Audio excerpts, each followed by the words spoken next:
அண்ணாமலையை மாற்றினால் பாஜகவுடன் கூட்டணியா? எடப்பாடி பழனிசாமி பதில்.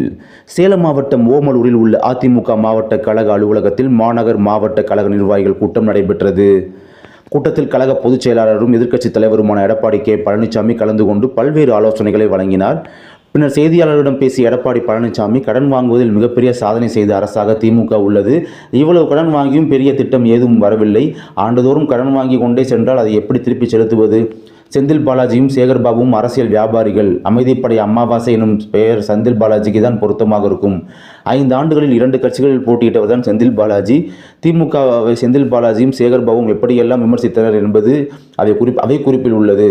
ஆனால் நான் அப்படி இல்லை. பதவிகளில் இல்லாத போதும் கூட கட்சி மாறாமல் அதிமுகவில் இருந்தேன் என்றார். தொடர்ந்து அண்ணாமலையை மாற்றினால் பாஜகவுடன் கூட்டணி வைப்பீர்களா என்ற கேள்விக்கு பதிலளித்த எடப்பாடி பழனிசாமி, அதெல்லாம் ஏன் சார் கேட்குறீங்க? அதுக்கெல்லாம் எங்களுக்கு பவர்ஸ் இல்லை. இல்லாத ஊருக்கு வழி கேட்குற மாதிரி இருக்குது. கூட்டணி என்பது தேர்தல் நேரத்தில் முடிவு செய்யப்படும். நாடாளுமன்ற தேர்தலிலேயே நாங்கள் பாஜக கூட்டணியிலிருந்து வெளிவந்து விட்டோம் என்றார்.